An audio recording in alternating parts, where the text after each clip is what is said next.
also our guests as we enter into a conversation on the necessity of ancient Greek mathematics for modern American freedom.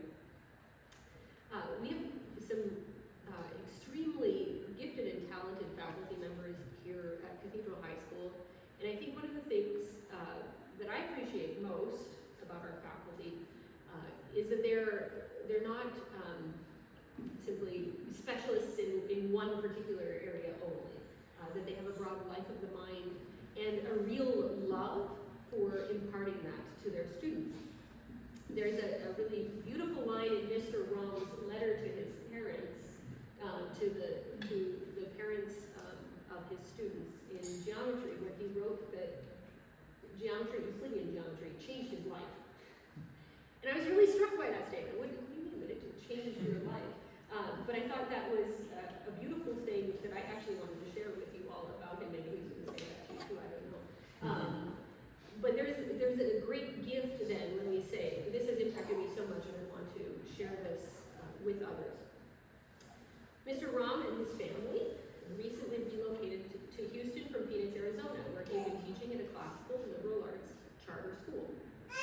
He graduated with a Bachelor of Arts from Thomas Aquinas College in Santa Paula, California, where he converted to the Catholic faith. Since graduating, he has been teaching and developing curriculum for courses in natural science, Euclidean geometry, history, political philosophy, and literature. Mr. Rom is currently pursuing graduate studies in philosophy at the University of St. Thomas's Center for Thomistic Studies. He is overjoyed to be teaching Euclidean geometry as well as algebra and trivium studies at Cathedral High School. Please welcome Mr. Rom.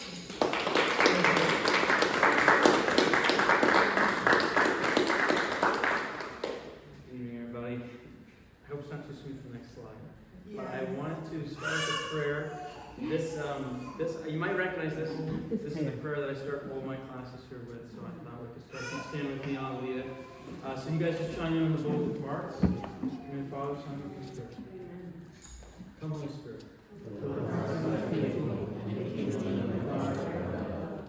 Send forth thy Spirit, and they shall be created. And thou shalt renew the face of the earth. Let us pray. O God, who didst instruct the hearts of thy faithful by thy Holy Spirit, grant us in that same Spirit to truly wise, that ever rejoice in consolation, through Jesus Christ our Lord. Amen. Thank you. Now, I'd like to begin by just extending my thanks to the administration first, and then to the greater community. Firstly, for welcoming me to the faculty this year, and then secondly, to speak tonight. From the very first moment, though in some ways I'm an outsider, I felt most welcome here, and I am heartily thankful for that. I'm thankful to be addressing you tonight on a subject as well, which is dear to my heart.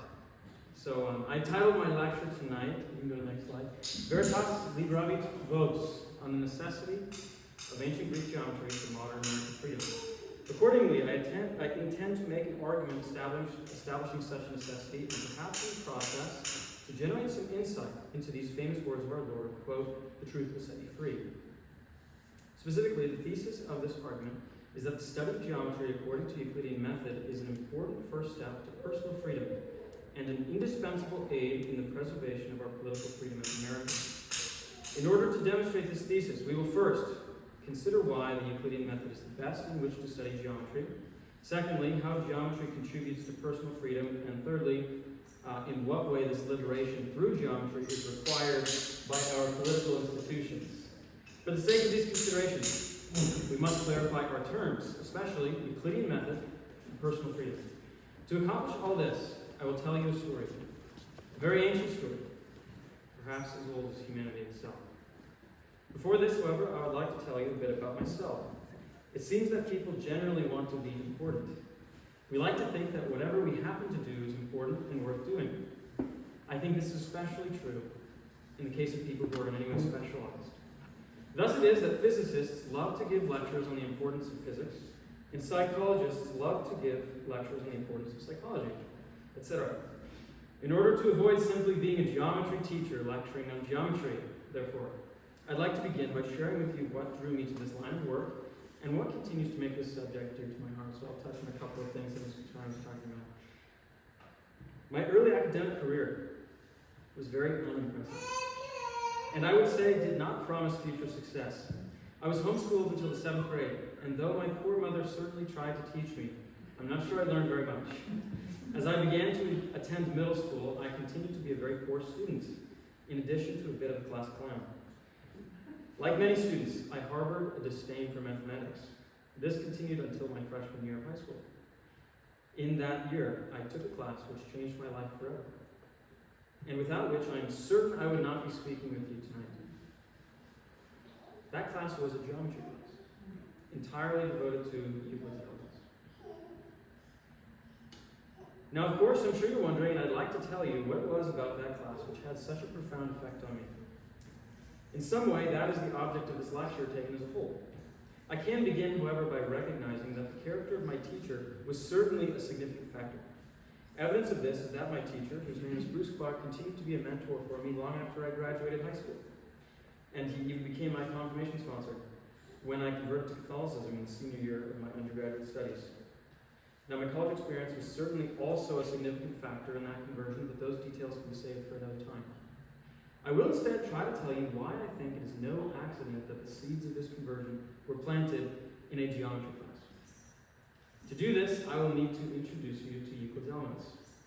So here might be your first time laying eyes on the beautiful Euclid's Elements.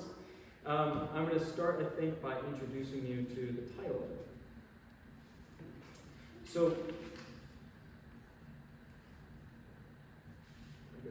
now I think there are varying degrees of familiarity with Euclid in the crowd tonight. So I've decided to present a short history of the Euclidean tradition, which hopefully will contain something new and of interest, not only for the novice, but also those quite familiar with Euclid. Euclid's Elements is a very old book. It is thought that Euclid authored the Elements around 300 BC, which dates it to around 2,300 years old. So here are some of the oldest specimens we have. On the left, we have the oldest full manuscript, and on the right, we have the oldest fragment. So these are obviously very old, 888 AD and 75 to 125 AD. However, these are nowhere near as old as the original. The original is, in the case of this, 400 years older than this very old piece of paper. Very interesting, right? Okay. Now, some students, when they discover the antiquity of this book, become very interested. Others, however, are more confused than interested. This confusion is in some ways very reasonable. Many high schools, for fear of being perceived as outdated, begin to get nervous when their textbooks turn 20 years old. Ours is over 2,000.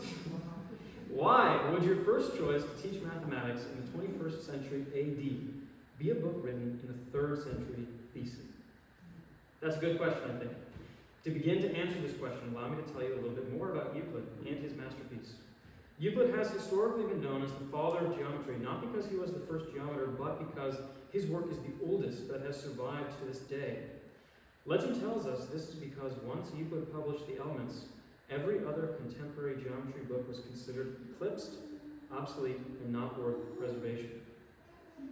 Now, of course, this is not quite verifiable, but it is plausible, since one of the immense contributions which Euclid's Elements made to geometry was the synthesis and organization of all the work that had been done before him. The publication of Euclid's Elements and the consequent Euclidean tradition dramatically changed and shaped the development of the Greek, Latin, and Arabic-speaking worlds. Now, granting the historical significance of the Elements, however, one might still question or even object to its value for the modern reader. In order to meet this objection, let's briefly consider the nature of tradition. Clearly, anything which one generation preserves and passes to the next is thus preserved on the basis of some perceived goodness. Now, could the first generation have been mistaken about the value of what they passed on to the next? Absolutely. It falls then to the next generation to make their own evaluation of what they have received. If they also find it to be good, they also will pass it on. It seems, therefore, that anything passed down by any number of generations has been as many times evaluated and affirmed. Could the evaluation of our forerunners be mistaken? Yes. Though this becomes less plausible with each passing generation, it is certainly possible. There is only one way to determine for ourselves.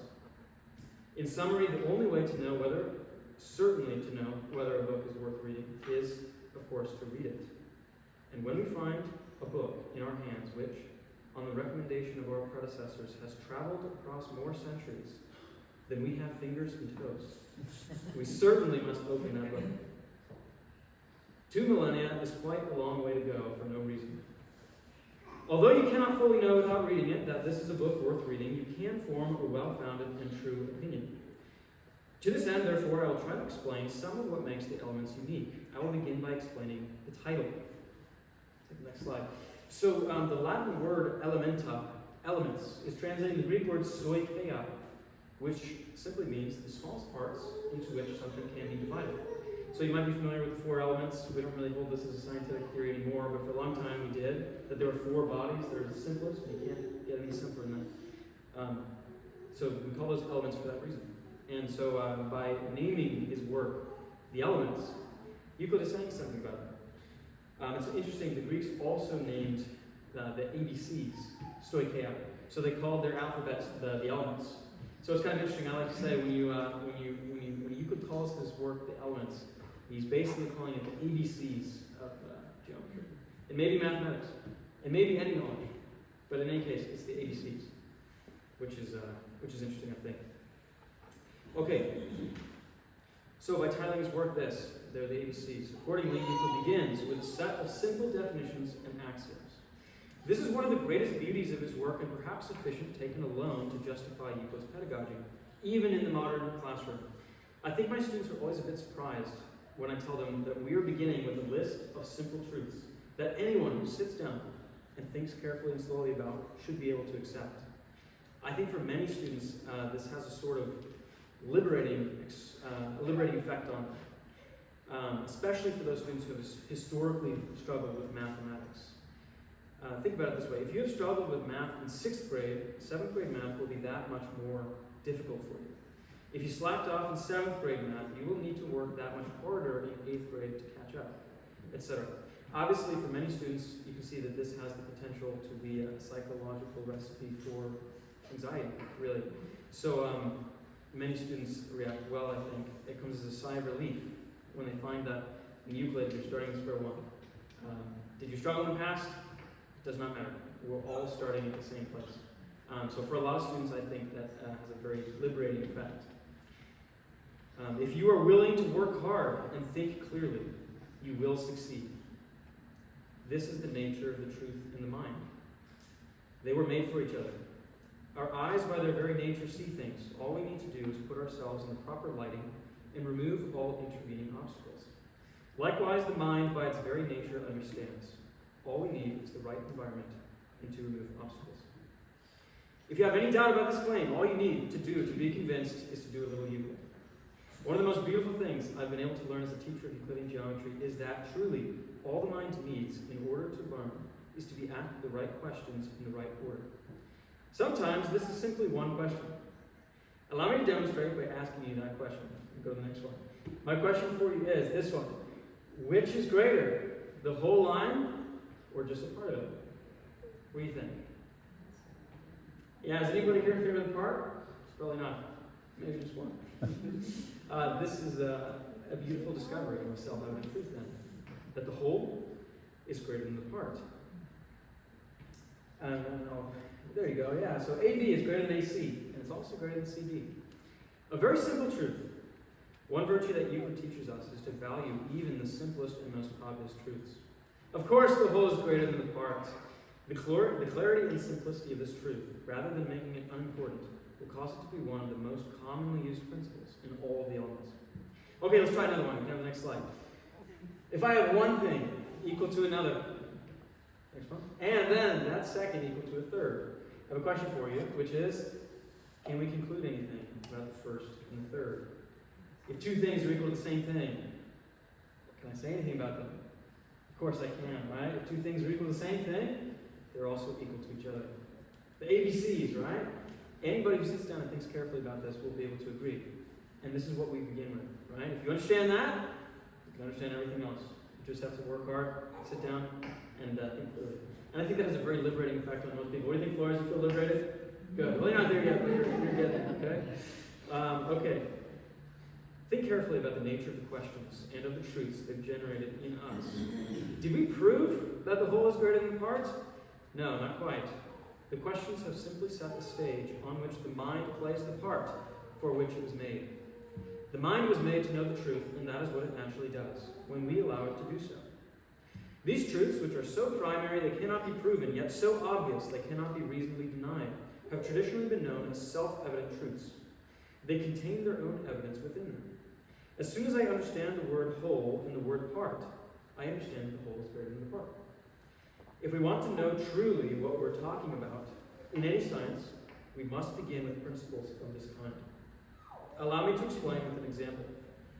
Okay, I'm going to assume that you've all seen this before. Some of you might even know a fancy name for it. Anyway, Pythagorean theorem, right? If you know that, then you have reached the first level of knowledge. Okay, this is the knowledge, unfortunately, which I think many high school students never progress beyond. That is, you know what to call it, and you know how to use it, right? You know that if you put this into it, you can get this out of it. That's the first level. Obviously, it's better than never seeing it before, but you might want to ask yourself, is there a deeper way to know this truth? And surprise, there actually is. Second way, I would say, is actually knowing what it means, right? Saying a squared plus b squared equals c squared is not an English sentence. And if it's not an English sentence, you probably don't know what you're talking about unless you can describe it in an English sentence, which here's how Euclid would put it. And as you can see, it's just a slight step up in difficulty, right? It's not quite as simple as writing the other one on your paper. I would present this to you as the second level of knowledge, when you actually understand in human language what it is you're trying to say. Now, very few people get to this stage. The students of Euclid do, and I'm very glad that those students are increasing every year. But there's a third stage, which even some Euclid students don't get entirely, which is, I can know what it means, but it's not the same thing as knowing why it's true, right? Proving it, that is the golden standard. That's the third level of knowledge, and if we can get there, we've done something amazing, right? A small note I want to make about that is clearly in theology, we very rarely get to that third stage, right? But when we do, we think we can really prove something about God. It's an amazing transcendent moment of bliss, right? So clearly that can show you how desirable it is to really know something through the cause, be able to prove it. So that's what we're aiming at with Euclid, and I would put it to you that you cannot get to that third stage without the first self-evident principles. Now, in order to do that, you need to think a little bit more about what it means to prove something, right? But can you ever show evidence for something in virtue of something else? Yes. How do you know that thing? Because of something else? Etc., etc., etc. Clearly, if that chain goes back forever, you don't really have evidence, right? Your evidence needs to stop somewhere. It has to stop in something self-evident. So I'll put that to you as a sort of proto-proof that if we're going to know anything, we're going to have to start with self-evident principles, which is exactly what Euclid does, right? Okay. We can describe Euclidean method, therefore, as beginning with a set of self-evident first principles and demonstrating all the truths from these. Now, if the goal...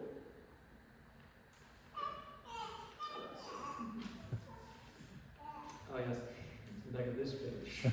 I thought the double-sided would be easier. It's not like this. Okay, if the goal is to truly understand the truth, clearly we have to start with self-evident principles, whenever possible, and work from there.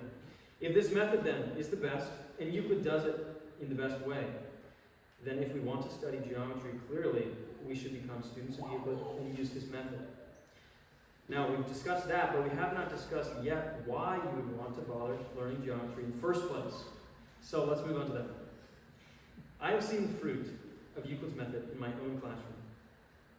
I have seen students with no prior success with or love for mathematics become deeply convicted not only of the truth in this study, but also of its beauty and goodness.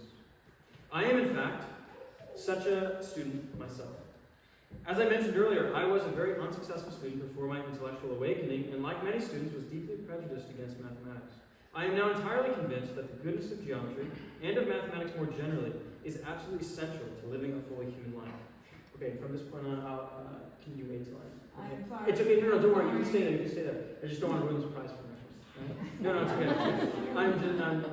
He's not paying me. That's why I can do whatever you want. Okay, well, I am in fact a student like that myself.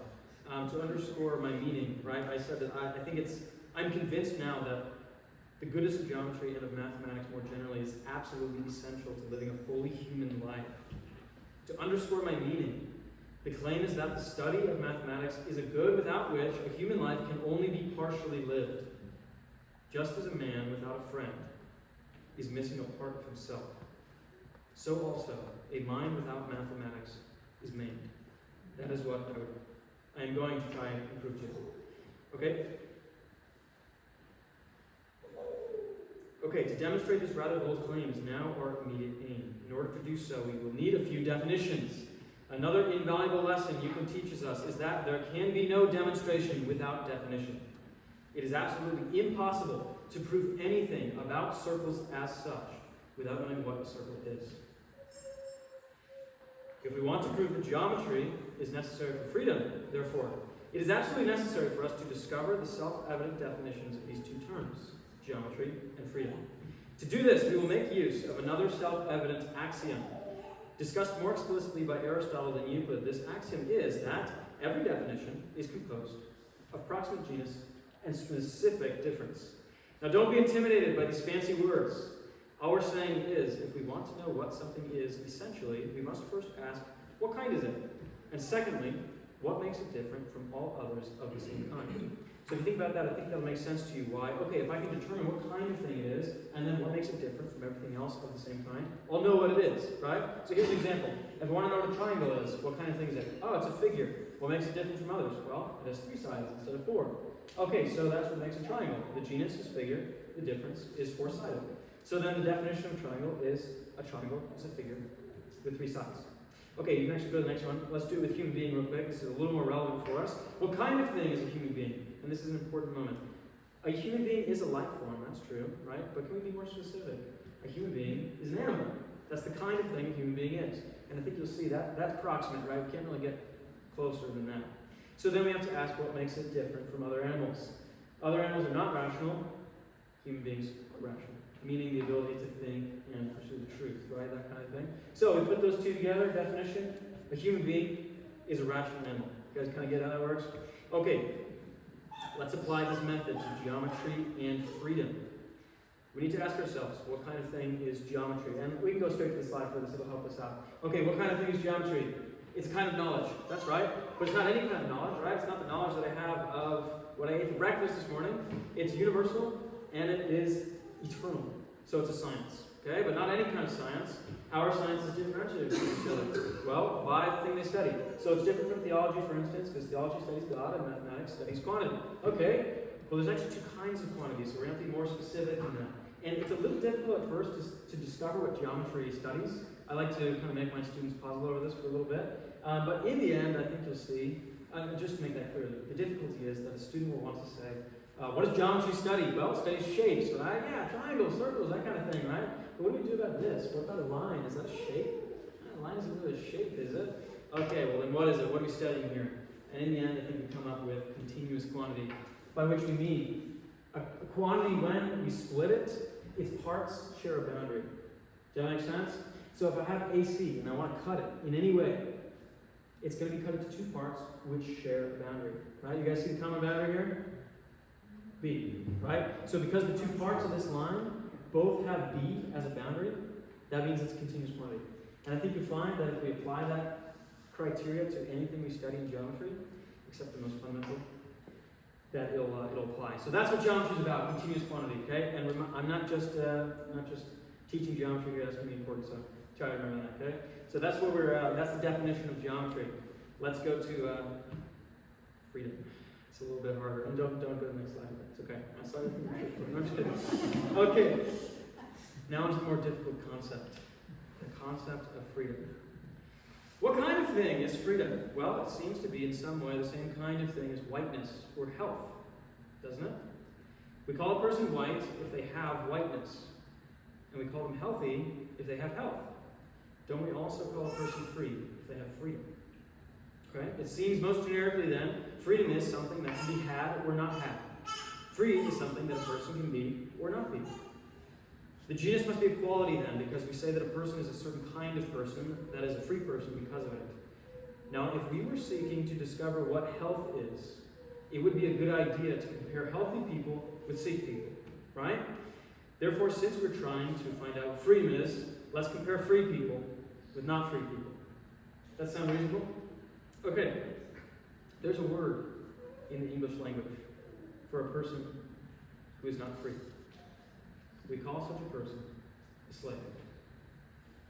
Slavery has been described as the original sin of the American people. Considering how persistently our society has proven unable to entirely escape the foul dues of that injustice, I think the comparison is fair.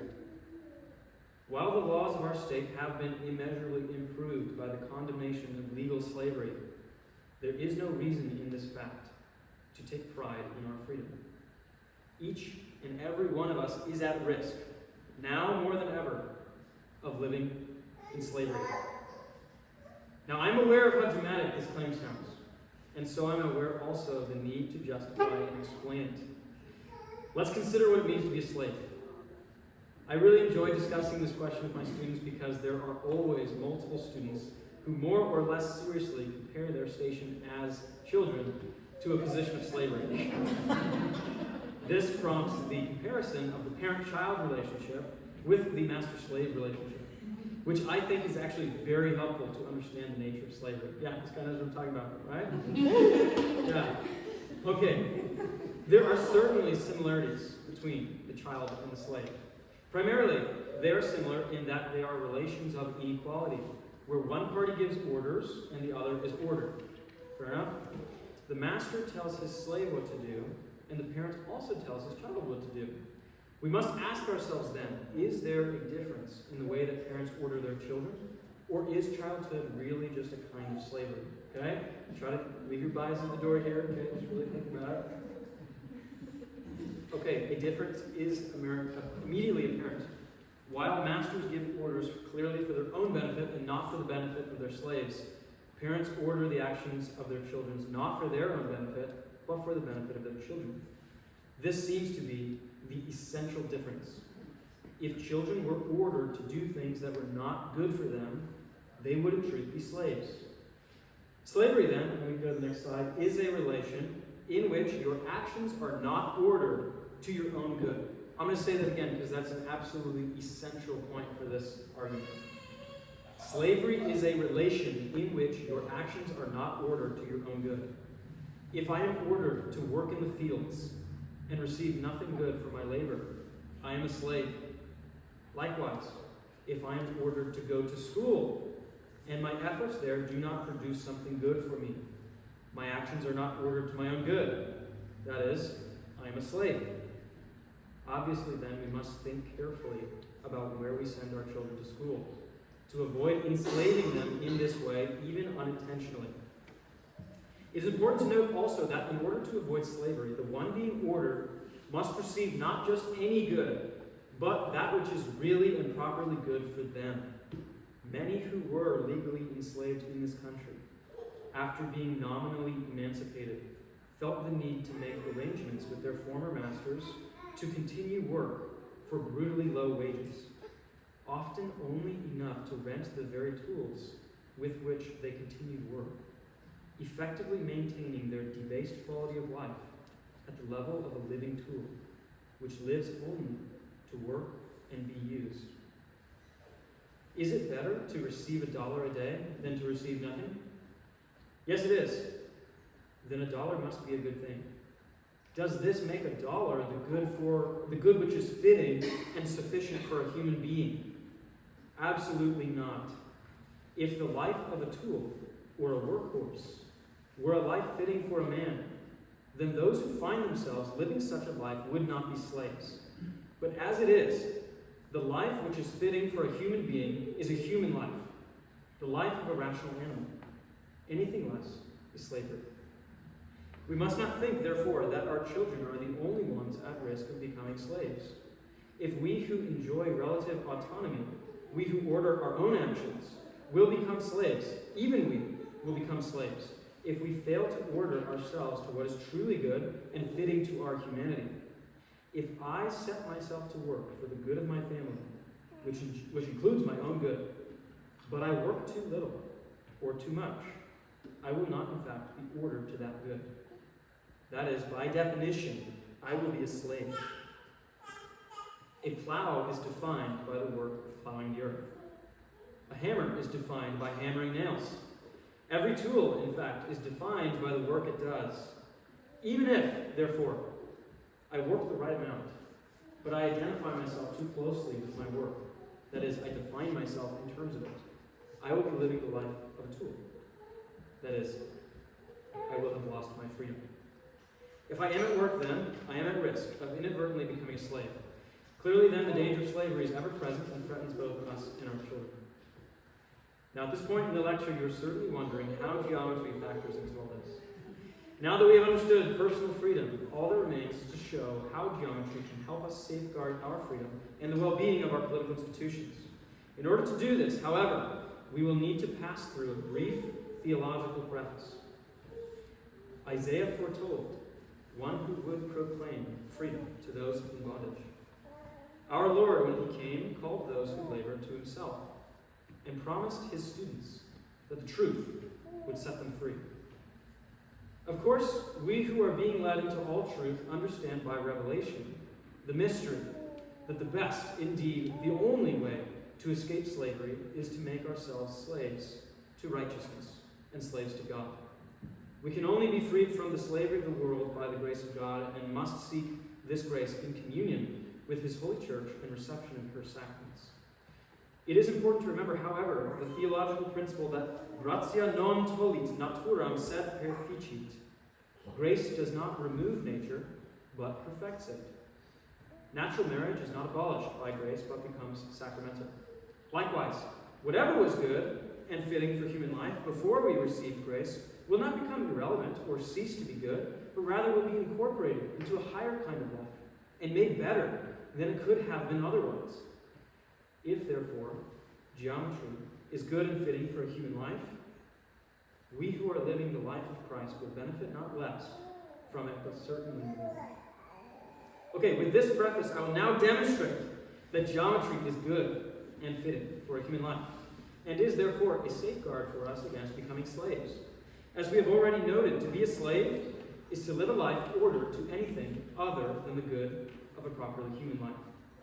Human life, however, by definition, is distinguished from all other forms of life by being rational. That is, by the pursuit of the truth through understanding.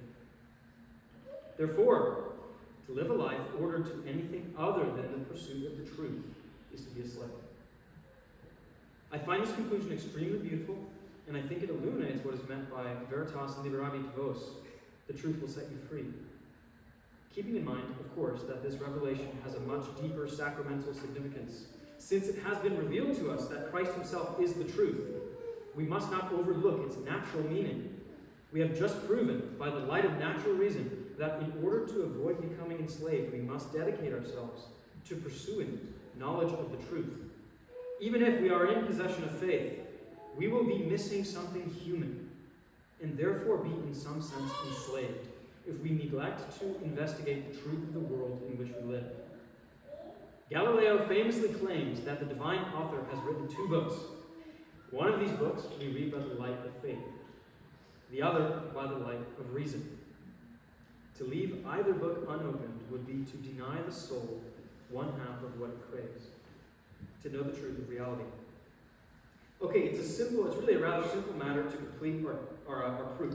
If we must order ourselves as much as possible to the pursuit of truth, to ensure our own freedom, and geometry is a pursuit of the truth, since it's a science, therefore, we must order ourselves to the study of geometry. Now, this appears to establish what we wanted to show, that is, how geometry contributes to personal freedom. But it doesn't quite reach the force of the original thesis, which was that geometry is somehow uniquely necessary among the other sciences, as well as how it exactly contributes to the continuation of our political freedom as Americans. So we have a little bit more work to do.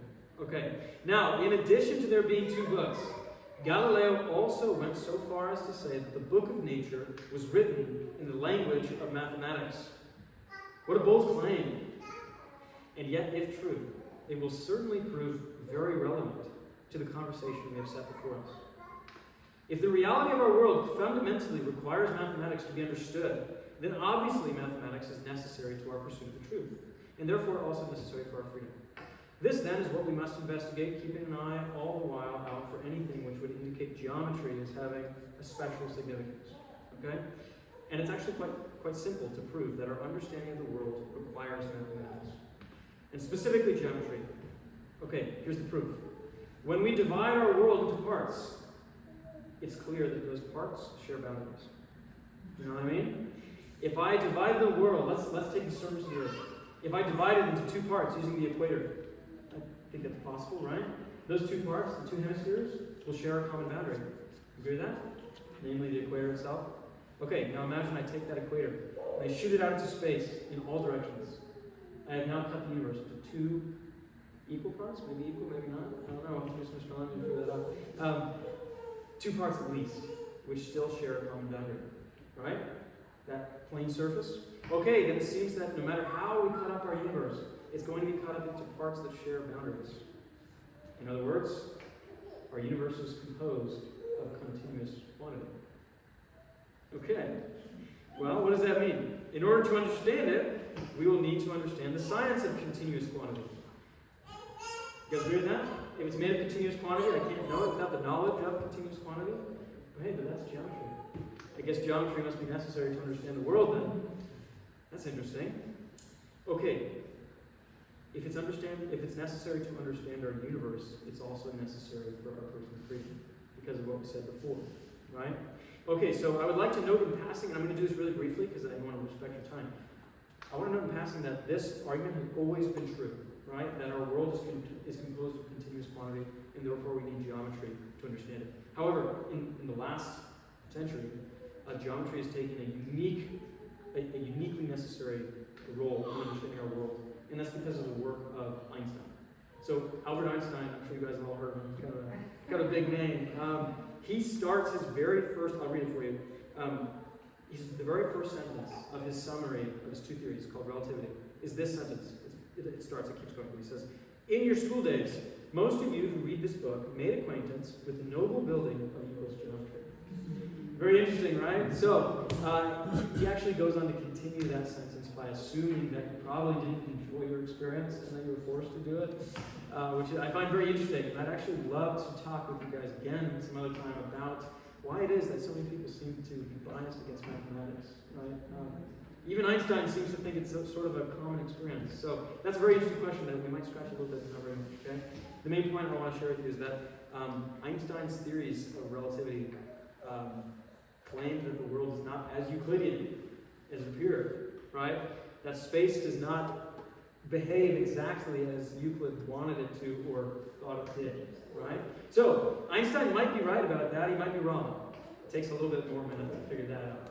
But what we can certainly say is that you cannot understand even what it would mean for Einstein to be right or wrong if you don't understand Euclid, right? You can't understand whether our world is Euclidean without understanding what Euclidean means. So I just wanted to share that we've just proven because of the whole continuous quantity thing that it's necessary, but it's especially necessary in our world of modern science. So I think that's kind of interesting.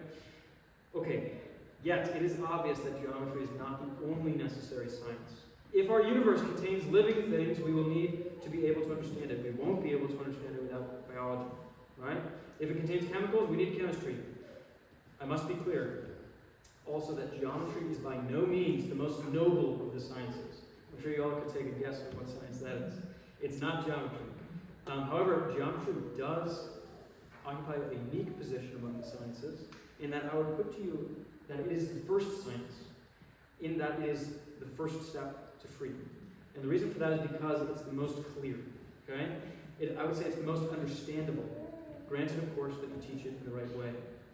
This ability to be understood is due, first of all, to its being mathematical, and secondly, to its being geometrical. Okay, we can go to the next slide. All sciences can be broken up into three kinds. 1, natural sciences. 2, mathematics. 3, theology. Okay, here's the reason you would split them up that way. Natural sciences is defined by studying material things, right? But insofar as they're involved with matter and motion, right? So when I go to study chemistry, I'm looking at material things in motion, right? When I do physics, right? Things in motion. I'm looking at things in matter and motion. When I go to mathematics, however, we're still talking about material things, right? What are the kind of things in which lines and shapes exist? Isn't it like this kind of thing, right? But I'm not studying it as it's in this, I'm studying it abstracted. And Flores, don't listen too much because you're going to write a paper about this later. Okay? So forget everything you said. Okay? So that's mathematics versus natural science. And then, of course, theology is totally immaterial. Right? We're not dealing with something that's material at all. Okay, now that sets up a very interesting relationship between these three sciences. Okay? The third kind, theology, escapes being perfectly understood by us because God and all immaterial ideas in some way transcend us. The first kind, natural sciences, also escapes being perfectly understood, or is rather difficult since the things it studies are always changing, and thus the principles which should be self-evident are somewhat difficult to discover. Evidence of this is the often reliance of these sciences, natural sciences, on theories, speculation, and probability, rather than demonstration. The remaining kind, mathematics, is a sort of Goldilocks science, as it were. Not so lofty as to go over our heads, and yet not so earthy as to be obscured by the shifting dust of change. Just right for our immaterial souls, which come to know through material organs. Mathematics, then, while not being the most noble science, happens to be the most understandable to us. Evidence of this is how often natural scientists employ mathematics to solve their problems. They certainly seem to agree with Galileo, at least in part, that the language of nature is mathematics. Okay, within mathematics, geometry also is more understandable than arithmetic. You guys remember when those are the two breaking species of mathematics? The reason for that is what we've already said, right? Our world is composed of continuous quantity. So it's what we see, right? We see continuous quantity all the time, which means that we can use our imagination to understand it, right? So many times, I love to talk about my students' geometrical instincts, right? Their intuitions, because they're very good. If you tell a student, trust your instincts, 9 times out of 10 in geometry, they're right. And the reason is we can use our imagination, right? I know what triangles look like. I see them all the time. Obviously, we can't rely on our imagination, even in arithmetic, in the same way, right? If you ask me what the square of a certain number is, I can't use my imagination to tell you. Not really. Right? So for that reason, geometry is even more understandable in virtue of itself as compared to arithmetic. Okay? Okay, now, if we want to be free, therefore, we must pursue the truth. While if we want to do this successfully, we should begin with the most easily understood science and work our way up from there. Now, these claims raise a very interesting question. If mathematics should be the most understandable science, why on earth do so many people seem to hate it? Have you guys noticed that? Is that a common experience here? You run into a lot of people who are biased against mathematics for some reason. I would say probably not more than 7 out of 10, but probably not less than 5 out of 10. People that you meet on the street, if you ask them, hey, like, what's your experience like with mathematics in high school? They'd probably say something like, oh, goodness, don't bring me back. Or something like that. You know, I don't know why it is. Obviously, this doesn't really happen here, but I wonder why. People seem to be biased against mathematics, and I'd love to take that up another time as a new subject. Okay? So we're going to have to pass over that now, but that's a very interesting question. Maybe I'll say a little bit. The fact that so many people have found mathematics confusing and even traumatizing is a clear sign that our dominant philosophy and methodology of education has become confused, fallen into error, and needs to be corrected.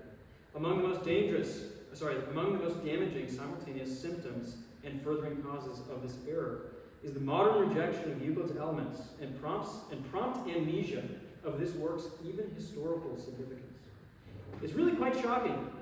As recently as 250 years ago, the Elements retained its position as the universally recognized primary geometry textbook. Today, most people, even most teachers, have never heard of Euclid. That's shocking. How is this incredible forgetfulness to be explained? This is, I think, a very important question which deserves a more complete treatment another time. For now, it is enough to say that the American people, due to our voracious pragmatism, is to blame. This clearly is a very serious accusation which again would require more comprehensive treatment to be substantiated. Perhaps we'll have the opportunity another time. To conclude tonight's lecture, we will turn to consider why the American people, whose contemporary philosophy of education has rejected the Euclidean intellectual tradition, has and will continue to suffer greatly due to this rejection. Any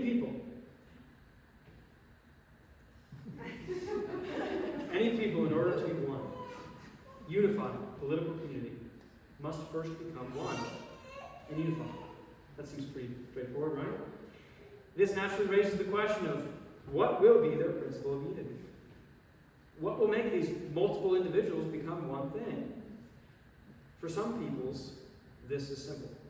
They are and historically have been united by a common ethnic identity. For the American people, however, this is clearly not the case. What then will unite us? Clearly, it must be the same thing which set us apart as a people in the first place. Namely that, quote, we hold these truths to be self-evident, that all men are created equal, etc. There has been much and very good popular scholarship commenting on this historic declaration of American independence, as inspired and informed by the tradition of Euclidean geometry. What unites our people, such that it can be governed as one, is the common declaration of certain self-evident truths. Our unity, rather than being ethnic, is a philosophical unity, based on a set of common principles. As we've seen, this notion of beginning in a set of self-evident principles is characteristic of the Euclidean tradition.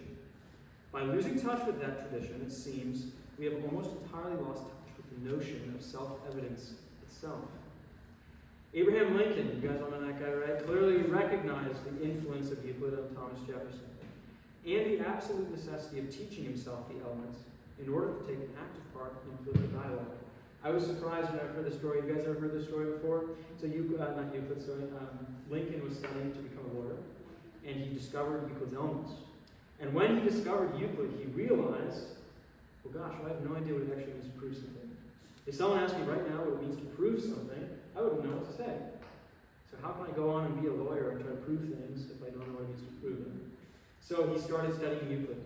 And he actually even went home to his father's house. He did not leave there until he had completed the first 6 books of Euclid, which is the same curriculum that our freshmen go through. You're walking in Honest Dave's footsteps. So I find that very interesting. A recent writer put it well when he said that Lincoln's task as a statesman was to rediscover, as a self-evident principle, what was being treated in the realm of conclusion, and therefore the realm of what is debatable, namely that all men are created equal. The defining quality of a democratic government is that the people in some way rule themselves. How precisely this occurs, however precisely this occurs, since many will suggest many courses of action while only one can be followed, democratic rule requires rational dialogue. Rational dialogue, in turn, is impossible without a clear distinction between what is self-evident and what is not.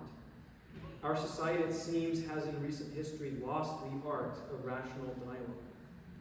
I would propose that this problem has either been caused or is significantly accelerated by our abandonment of Euclid, and therefore failure to understand self-evident principles and what needs to prove something. In either case, it seems that Euclid will be a powerful ally in the struggle to reclaim the art of dialogue and proof. And there are 3 simple reasons for this. Time to shine. These are 3 simple reasons why the practice of geometry can help us to reclaim the art of rational dialogue and therefore protect our political freedom. Okay, so number 1, geometry allows for practice of clear thinking apart from the interference of emotional bias. Now, I'm not going to say that emotions are bad. Of course, they're good. We're human, right? We're rational and animal. But they can oftentimes interfere and introduce bias into clear thinking. An example of this is if I have some kind of feelings against my father, right? Then it might be difficult for me to reason clearly about the nature of fatherhood, right? So one thing that geometry does is it allows you to practice what it means to think clearly and draw conclusions without interference of emotions, right? Like, with the exception of this guy over here, no one feels very strongly about triangles, right? No one walks in the classroom, they're like, I love triangles, or I hate triangles, right? We just don't have interactions with triangles in that way that cause those kind of prejudices, right? So that allows us to think clearly about triangles, and of course the goal is we'll build the habits of thinking clearly, and then be able to take them and apply them to something that we do care deeply about, right? So that's the first thing. All right, the second thing is geometry generates experience of objective truth and deductive process, combating skepticism and relativism. Now, of course, this is not as much of a problem around these parts, but a lot of students that I've taught have had to be convinced that there even is such a thing as truth that can be known, right? Or that if I've got a truth, it's certainly not the same as that guy's truth, right? And they wouldn't even know what it means to draw a conclusion and know it's true, right? So in some way, this second point is a summary of everything we've been talking about to this point, or some of it, right? that in order to conclude something, you need to know how to do that, and that it's possible. Right? Okay, third thing. Geometry legitimized the notion of self-evidence and makes us more able to reason about our own self-evident principles as Americans. Okay, so if you don't believe that there is such a thing as self-evident, you are not going to understand what it means to say that we hold these truths to be self-evident, that all men are created equal. Right? You have to first believe that self-evidence is a notion that makes sense, and you need an undeniably clear example of that. Right? That's where geometry, as the clearest and first of the sciences, comes into play. Right? I know that the whole is squared in the part, and I'm willing to throw down with anybody who disagrees. Right? Especially this guy. I know that's truth, and not because I can prove it, but because it is self-evident. By having an experience with self-evident truth like that, we're able to recognize it more clearly. I get a feeling. Now, this is kind of weird. This is kind of weird to talk about, but the mind, like I've been saying, recognizes the truth, right? Therefore, the more it recognizes it, the better it becomes at doing that. You develop a sense of what it feels like to be looking at a self-evident truth. I know what it feels like to look at the whole apart. Likewise, I know what it feels like to look at two men and know that they're equal, right? It's that kind of thing we're talking about. And the flip side of this is it allows you to know when you, or I guess I would say not the flip side, but because you can tell that, you can tell when a disagreement is resolvable and when it's not, right? Because if you disagree with somebody on a self-evident principle, that's not something you can prove to them. You can't prove to them that they're wrong. You're going to have to try a different method of convincing, right? So that's very important for us. People seem very confused about what is self-evident and what's not. What can we argue about, and what will we just not be able to change someone's mind on? Okay? So those are kind of three crystallized ways that geometry practically helps defend our democracy. Okay, so I'll conclude. Unless we reclaim the lost art of rational disagreement and dialogue, we as a democratic people will not be able to wisely govern ourselves. If we cannot govern ourselves wisely, our democracy will not survive. And if our founding fathers were correct in their convictions about democracy, we will be at a heightened risk of losing our political freedom. Since our unity as a people is derived from holding certain principal truths as self-evident, it necessarily follows that if we lose our experience and trust in the legitimacy of self-evident principles, we will also lose our national unity. Let's conclude by reviewing the argument in brief. I conclude, therefore, that the only way for us by natural means to avoid slavery is by ordering our actions to living a truly human life. A human life, however, is defined by the pursuit of understanding the truth of creation, to which pursuit mathematics and geometry specifically is uniquely necessary. To learn geometry, therefore, is absolutely necessary to our natural personal freedom. Which freedom, though we enjoy a more divine freedom through slavery to the divine, we should by no means neglect. Furthermore, the study of mathematics according to the Euclidean method, since geometry is the most clear science, and because Euclid's method, beginning with self-evident principles, is the best way for it to be studied, provides the training ground in which we must gain the intellectual virtues required by our democratic republic. The study of Euclidean geometry is, therefore, necessary for the survival of our political freedom on two accounts. Firstly, since no political community can be considered free unless the persons who constitute it be free. And secondly, since our democracy will not survive unless we rediscover the art of clear thinking, rational dialogue, and demonstration. In this lecture, I have been telling you a story. It is a story which began with the creation of Adam. It is the love story of the mind's desire to know reality, and of this elusive beloved's cryptic love letters, written in a code only known to his lover. It is a story which will find its conclusion only at the end of time, when the mortal intellect comes to know itself through the self-evidence of its own first principle, finding true freedom in the truth of the one and only reality, that is, the immortal intellect, of which it is only an image. In other words, until. Cur ad cor locutor. Thank you.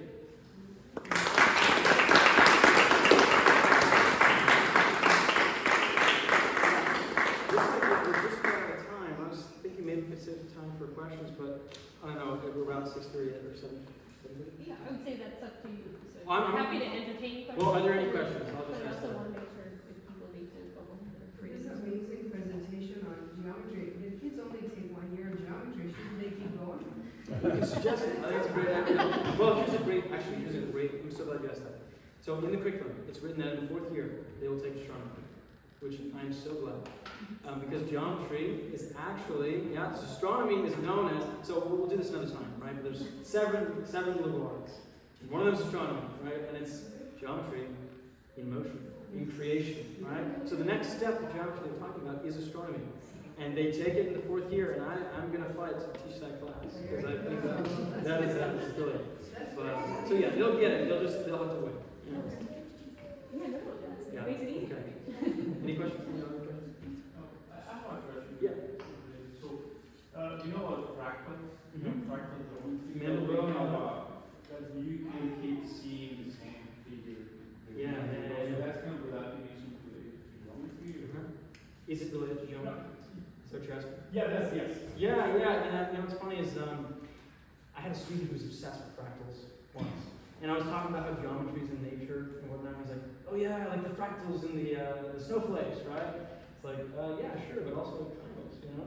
They're out there. So fractals are a part of geometry, which I think is very beautiful and mysterious. I don't understand it very well for that reason. We don't get into it at all in our course. I would love to do it as an extracurricular.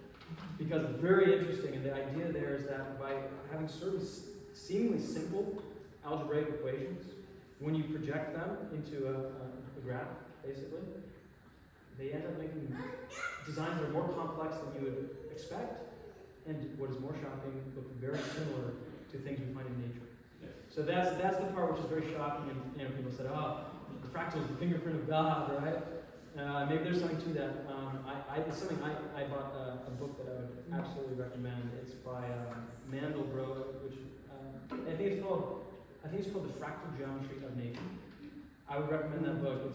It's wonderful. It's a little bit difficult. I haven't worked through it, but we don't get into it much here, sadly. But it is beautiful. It's a beautiful part of geometry. Yeah, of course. Okay. Any other questions? Yes. Would you ever be willing to teach Euclidean geometry to the parents? I'm so glad you asked that. I really mean this. If anybody was interested in that, I would love to do it in a adult Euclid class, right? We could do it like even just twice a week. And the nice thing about Euclid is the homework is pretty light.